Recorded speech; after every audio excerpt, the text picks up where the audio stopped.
We're back with another Evening Under Lamplight podcast on Dante's Inferno.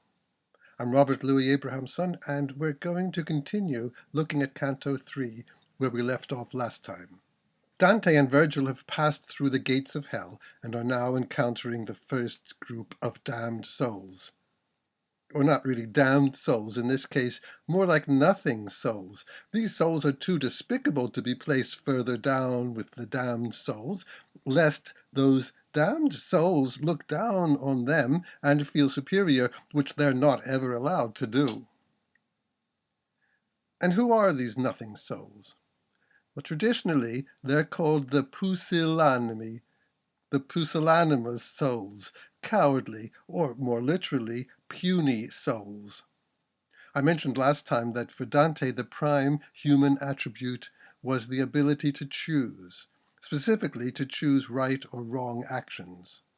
But these pusillanimi have not made any choice. Their chief human quality of free will has atrophied. They're mere nothings. These are people who have let others make their choices for them. They are conformists, or they have just backed out of any engagement with life. They're not good enough to survive the bright light of heaven, not evil enough to suffer the torments of hell, but but they have to have a place, and so they are dumped here in the vestibule or antechamber of hell, a nowhere place for nowhere souls. All hell is the universe's big dustbin, but the vestibule is the dustbin's dustbin. And what is really shocking is Dante's statement that he did not think death had undone so many. That means, doesn't it, that it looks to Dante as though most people who have ever lived are to be found here. Most people, according to Dante's rather strict assessment of human life, most people have wasted their lives. I'll just leave that thought with you for a minute to consider whether this corresponds to anything you have noticed in the world you've been living in. Most people have done nothing with their lives. Now, given the kind of people these were, what have divine justice, power, and wisdom constructed to manifest in this lower world the kind of state of their soul in the upper world? In other words, how does the description Dante gives us represent a kind of external metaphor for the internal psychological state these people have chosen for themselves? This is the question we'll be asking over and over as we encounter the different inhabitants here, and you'll see how it works. Like all or almost all of the inhabitants of hell, these people are naked, as though stripped of any kind of covering they have put up to hide their true selves. Here their true selves, the selves they have created through life, are exposed, and they are frantically running after some flag up ahead. Perhaps they can't even see what the flag looks like or stands for. Perhaps it doesn't matter to them. They just need to follow someone else's lead. They didn't choose what car or what clothes or what food to buy. They just bought what the advertisements told them to buy. They didn't make any rational choice about what career to follow or what partner to marry or what political cause to support. They just let themselves be led by what happened to arouse their emotions. You know the sort. They're advertisers' targets, and as we see more often than we'd like, the targets of demagogues who are always looking out for mindless followers to serve as their power base. Many commentators speak about the situation these hellish souls find themselves in as a kind of reversal of their life on earth. They call this the contrapasso. And thus these pusillanimi had done nothing in life, and now they're forced to keep actively running for all eternity. But I incline to see it a little differently. All these characters in the Inferno are enacting a kind of surreal representation of what their life was actually like. See if you agree. Were these pusillanimi actually doing nothing in life? Was their life so inert? Yes, they never made any choices, but I think they were always active. They busily followed whatever flag was waved before them.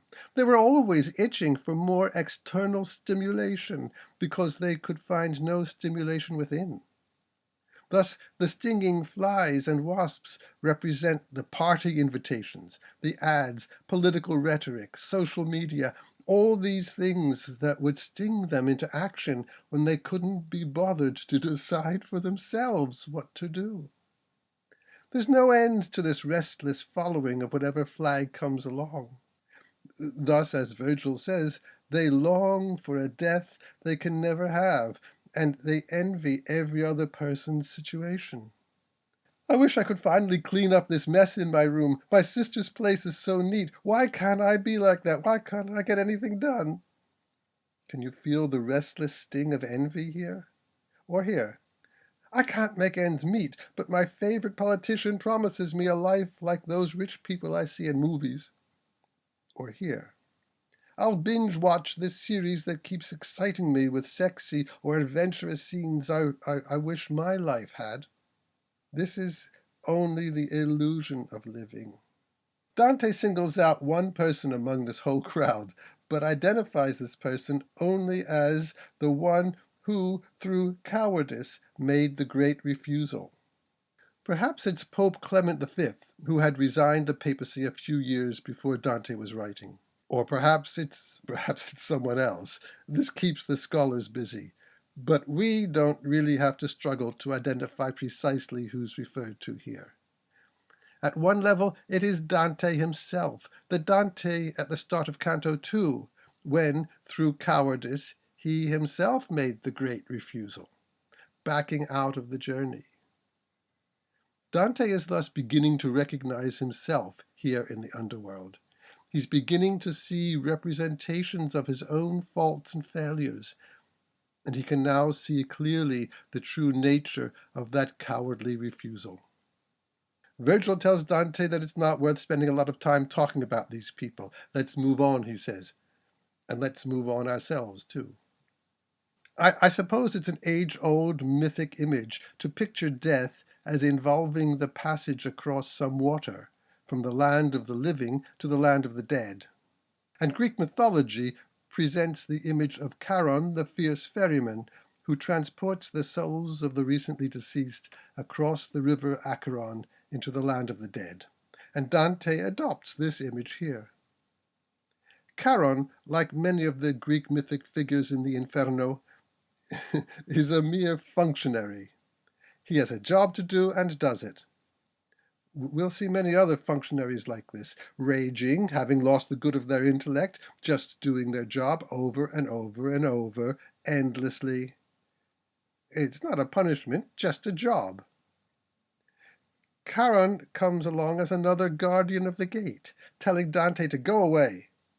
Dante stands his ground, however, and passes the test.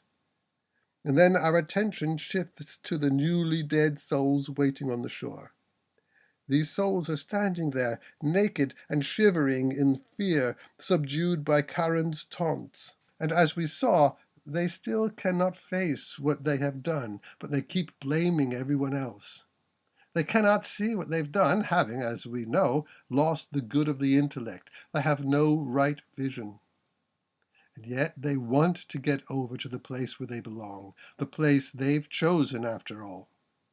They may have avoided justice when alive, but now, in their final state after death, they are impelled by divine justice to match their choices with an eternal, surreal enactment of these choices. And finally, that mysterious ending. Has Dante crossed in the boat and then fainted, or has he fainted on this side of the Acheron? It doesn't really matter much, does it? The fainting comes as an appropriate ending to this first full episode within the gates of hell. The hard words over the gate, the countless empty souls stung into following some flag, the formidable Charon and the fearful, mindlessly chattering newly dead, it's all too much for Dante, and he faints or falls asleep again. Now, in one sense, this saves Dante the poet from having to describe the crossing over the river.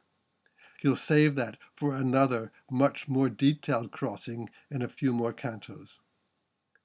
But in another sense, fainting reminds us that Dante, having safely passed through these experiences, is still only a novice down here, and has a lot more to learn about how to handle what he sees on this journey.